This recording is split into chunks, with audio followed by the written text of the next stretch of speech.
नमस्ते and hello friends, once again welcome to back my channel life achieve with Saroj. आज के video में हम बात करने वाले हैं फिर से एक प्लांट की जिसका नाम है जेड प्लांट। इसे लकी प्लांट भी बोला जाता है और इसे हम इंडोर प्लांट भी बोलते हैं क्योंकि इसे इंडोर रखना ज़्यादा पसंद करते हैं और इंडोर प्लांट के लिस्ट में भी इसका नाम आता है। तो घर के अंदर रखने के लिए ये बहुत ही ज़्यादा खूबसूरत सा प्लांट है। लेकिन अगर इस प्लांट के खूबसूरती है इसके पत्ते, इसके लीव्स। इस प्लांट की खूबसूरती इसके पत्ते के ऊपर डिपेंड है। इसे फ्लावरिंग नहीं होती है, सिर्फ इनके जो लीव्स है इसके ऊपर ही इसकी खूबसूरती बनी रहती है। तो हमें ध्यान रखना है कि इसकी जो पत्ते हैं, इसके जो लीव्स है वो हमेशा हेल्दी रहे, तो ही ये प्लांट हमें खूबसूरती दे पाएगा, ये खूबसूरत लग पाएगा। अगर आप इसकी तरफ ध्यान नहीं देते हैं तो इसकी पत्तियाँ छोटी छोटी रहेंगी और इसकी ग्रोथ अच्छे तरीके से नहीं होंगी और ये प्लांट हमें खूबसूरत नहीं लगेगा। तो चलिए फिर इस प्लांट की केयरिंग कैसे करनी है। तो सबसे पहला काम है कि जब भी हम कोई प्लांट लगाते हैं, जैसे हम उसे खरीद के लाते हैं और खरीद कर लाने के बाद जब हम उसे अपने घर में लगाना चाहते हैं तो आप हमेशा सबसे पहले मिट्टी का ध्यान रखिए, क्योंकि मिट्टी जो है वो सबसे मेन इम्पॉर्टेंट होता है प्लांट के लिए कि मिट्टी कैसे होनी चाहिए। तो मिट्टी मतलब हम पूरी मिट्टी गार्डनिंग सॉइल नहीं यूज़ करेंगे, उसमें आप थोड़ा सा सैंड, थोड़ा सा फर्टिलाइज़र और थोड़ा सा कोकोपीट भी आप उसमें डाल सकते हो या और उसमें अपना गार्डनिंग सॉइल। तो पूरे तरीके से आपको गार्डनिंग सॉइल नहीं डालना है, आपको उसमें थोड़ा सा सैंड भी डालना है, क्योंकि इस प्लांट को ज़्यादा वाटर पसंद नहीं है। अगर आप इसे पानी ज़्यादा डालेंगे तो मिट्टी पूरा पानी पकड़ के रखेंगी और ये सड़ना चालू हो जाएगा। तो हमें अगर इसमें इसे संभल के रखना है तो इसमें पूरे मिट्टी में ये प्लांट नहीं लगाना है।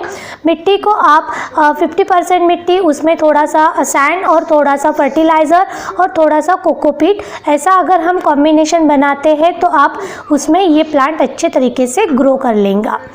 तो ये पहली बात हुई कि इसके मिट्टी के ऊपर हमें ध्यान देना है। वो तो हमेशा हर एक प्लांट के लिए ज़रूरी होता है कि प्लांट की मिट्टी कैसे होनी चाहिए।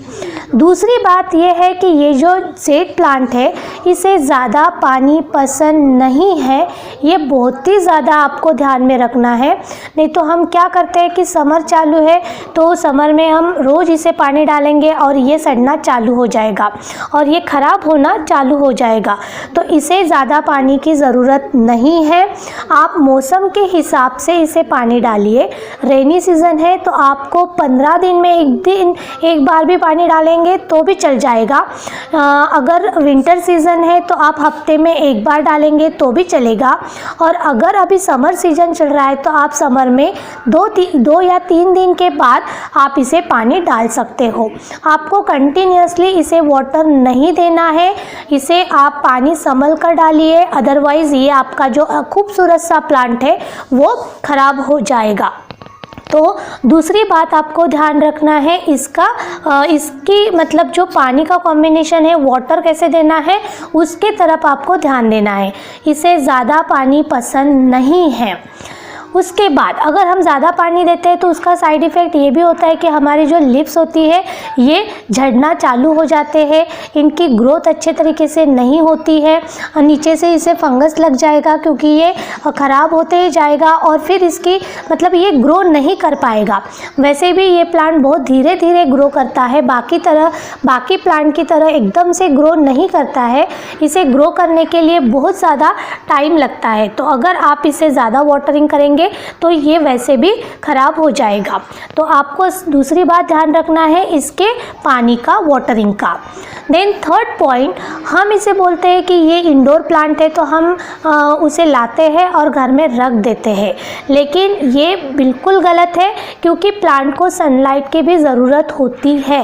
अगर आप इसे इंडोर रखना चाहते हो तो इंडोर आप ऐसी जगह रखो कि जहाँ पे पूरे तरीके से अच्छे तरीके से सनलाइट आती हो। हो।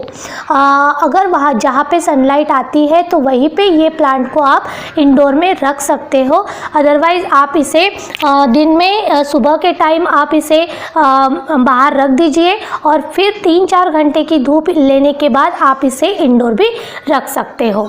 तो एक तो ये तरीका हुआ, नहीं तो आप बाहर भी इसे रख सकते हो, लेकिन बाहर आप कड़ी धूप में इसे नहीं रखना है।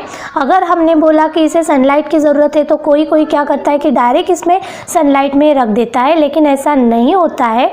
आप ऐसी जगह रखिए कि जहाँ पे उसे सनलाइट भी मिले और कुछ देर के बाद उसे धूप ना लगे। ठंडा मौसम हो जाए तो उसे उतनी धूप ना लगे, ऐसी जगह आप इसे शिफ्ट कर दें। आप इसे बाहर भी रख सकते हो, आप इसे इंडोर भी रख सकते हो, लेकिन आपको ध्यान देना है कि इसे सनलाइट कम से कम 5-6 घंटे की सनलाइट इसे चाहिए। नहीं 5-6 घंटे तो आप कम से कम इसे 3-4 घंटे की सनलाइट दीजिए और उसके बाद आपको जहाँ पे इसे रखना है वहाँ पे आप इसे रख दीजिए। नेक्स्ट पॉइंट ये है कि इस प्लांट को भी फर्टिलाइज़र की ज़्यादा ज़रूरत नहीं है। बहुत ही खूबसूरत सा प्लांट है ये। इसे फर्टिलाइज़र आप अगर अभी समर चल रहा है तो आप इसे थोड़ा सा कोई भी फर्टिलाइज़र अगर दे देते हैं जो नॉर्मली हमारे मार्केट में मिल जाता है, वर्मी कंपोस्ट या फिर कुछ भी हो, वो आप इसे फर्टिलाइज़र दे सकते हो। 15 दिन में या फिर महीने में एक बार भी आप थोड़ा सा इसमें फर्टिलाइज़र डाल देंगे तो भी ये चल जाएगा। इसे ज़्यादा फर्टिलाइज़र की ज़रूरत नहीं है। अगर आप इन कुछ बातों का ध्यान रखते हो तो ये प्लांट आपका बहुत ही सुंदर तरीके से ग्रो हो सकता है। मैंने इसे कम से कम 1 या फिर 1.5 महीने के पहले इसे लगाया था। देखिए बहुत ही छोटा, मतलब छोटा सा प्लांट था, लेकिन देखिए कितने अच्छे से उसकी ग्रोथ हो गई है, कितना बड़ा हो गया है। और अब मैं इसकी कटिंग मतलब लगाना चाहती हूँ तो इसे मैं अलग से कट करके दूसरी जगह भी लगाने वाली हूँ, तो वो भी आपके साथ ज़रूर शेयर करूँगी। ये देखिए हाइट में कितना बड़ा हो गया है और इसकी पत्तियां मैं आपको दिखाऊंगी। देखिए कितनी बड़ी बड़ी और हेल्दी इसकी पत्तियां है, लीव्स है, बहुत ही सुंदर। ये मेरा बहुत ही ज़्यादा हेल्दी प्लांट है। कहीं पे भी आपको इसकी पत्तियां पीली नहीं दिखाई दे रही होंगी। येलोइश इसकी पत्तियां कब पड़ती है, जब हम इसे ज़्यादा पानी देते हैं या फिर बहुत ज़्यादा धूप हो जाती है, तब इसकी पत्तियां येलो हो जाती है और फिर झड़ना चालू हो जाती है। आप अगर कौन सा भी काम लिमिटेशंस में करेंगे तो आपका ये भी प्लांट चल जाएगा, बहुत अच्छे तरीके से ग्रो कर पाएगा। और आप इसको कटिंग की हेल्प से कहीं पे भी लगा सकते हो, बहुत ही इजी तरीके से ये लग जाता है, तो लगाने में कोई भी दिक्कत नहीं है। इन 3-4 बातों का अगर आपने ध्यान रख दिया तो आपका ये जो जेड प्लांट है ये आपके घर की खूबसूरती बढ़ाएगा ही बढ़ाएगा। तो इन 3-4 बातों का ध्यान रखिए और अपने घर को बहुत ही खूबसूरत प्लांट से सजाइए। अगर आपको मेरा ये वीडियो पसंद आता है तो मेरे चैनल को सब्सक्राइब करना मत भूलिएगा। कल फिर मिलेंगे एक नए वीडियो के साथ, तब तक के लिए टेक केयर एंड बाय।